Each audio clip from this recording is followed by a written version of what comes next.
енді кешіріңіздер, сіздер мөлдірді білетін шығарсыздар. Айман дегенде келін бар. Енді ол кісі сөздің ашығын айтайын. Сіздер қатты ұят болып тұрмыз. Қазір 2 күн болды, Тұрсынбек тақтай атыңызды. Жоқ, оны күлгілен, немене күлесіздер? Байың 2 күн жоқ болса күлесіңіз ғой.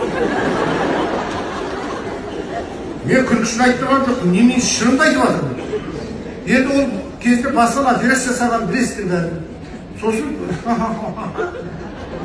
ана іздейтін жерді десем, ояқты іздей алмайды екен ана кісі. Демайды да білмейді. Сондықтан да ол 2 күн жоқ адамды мен енді кешіріңіздер дедім. Ал енді біздің халықты құдіретін отанда басқа кісілер жетеді.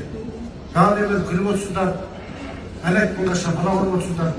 Тұрсынбекті өзінің әйелі таппай атқанда мен табақ деп отырсыздар ма сол?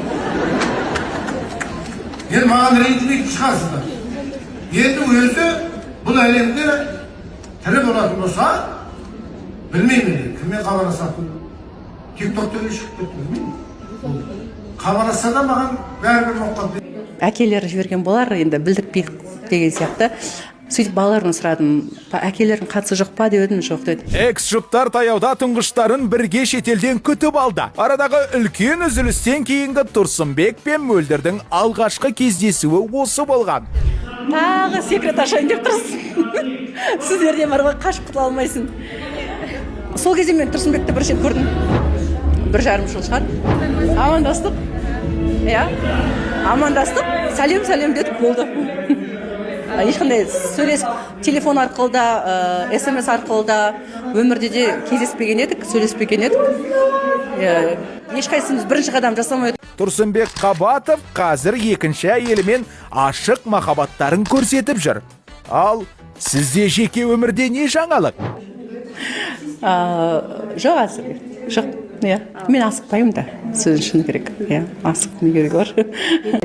А жігітің бар ма? Бізде ұзаламыз, жігіт бар ма? Розыз. Қайда, оны мен дайын емеспін ондайға. Жақсы, ладно. Кейде бір парочкаларды көрген кезде қызығып қаламыз. Оның жасыратын несі бар. Хочется, конечно, қолын ұстап, көшеде демалып. Қазір менде андай уақыт қайтадан артқа, 22 жылға артқа. Ол да қызық екен, бірақ мен не советую, конечно, ондай керек емес, ондай нәрсе. Үгіттемеймін. Агитация жасамаймын. Ажырасыңдар деп ажыраспаңдар. Бірақ егер басыңа сондай күн түссе, оны да қабылдау керек. Және де мен өзімді қазір бойдақ, еркін, сондай. Конечно, вообще керемет, свобода. Балаларың өсті, қыздарың өсті, бірақ балаларың өскен жоқ қой. Райымбек қазір кішкентай 7-де жаным. Сондай жаным, жақсы көремін кішкентай ұлымды сенің. Мен Асанайын жақсы көремін.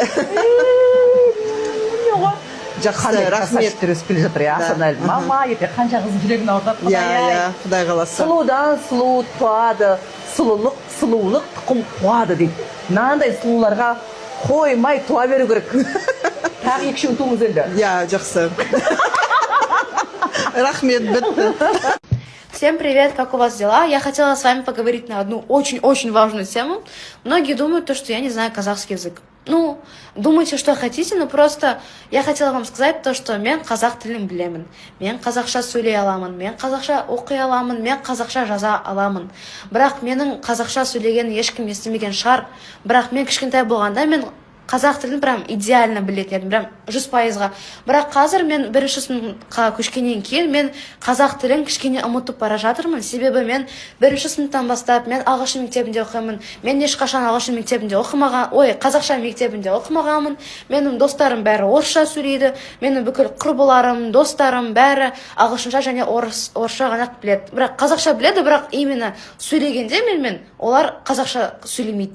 сондықтан және мен отбасыммен жүргенде бүкіл отбасым айым, әдемі, әкем, анам бәрі қазақша сөйлеп жатқанда мен орысша сөйлеу мүмкінмін, себебі менің қазақша сөйлеген маған ұнамайды. Себебі менің акцентім бар, ол рас. Мен ұмытып бара жатырмын қазақ тілін, ол рас. Мен қазақша сөйлегенде тілім былай шатасып кетеді, ол рас.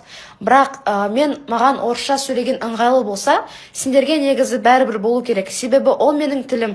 Мен өзім айтқанын өзім білемін. Маған сен қазақсың ба, осы қыз неге қазақша сөйлемейді, осы қыз орыс па, неге қазақша сөйлемейді дегенде маған кішкене бай обидно, но окей, өйткені мен өзім қазақша сөйлемейтінді білемін. Және де айтқым келгенім, ол 40 жастағы аналар, әкелер, не знаю, кто там. Пожалуйста, женщины, мужчины, хватит писать то, что я не знаю казахский. Если вы не слышали того, что я разговариваю на казахском, это не значит то, что я не знаю. Вы вот знаете, мен 40 жастан асқан адамдар қатты бай тиіседі қазақ тіліне. Бірақ мен білмеймін неге оларға бәрібір емес деп. Сондықтан, пожалуйста, надеюсь, вы это услышали, вы, надеюсь, это видео увидели. На будущее скажу то, что, еще раз повторяюсь, я никогда не училась в казахской школе, у меня все друзья на русском разговаривают, так что, пожалуйста, меня понять. Всех люблю, всех целую.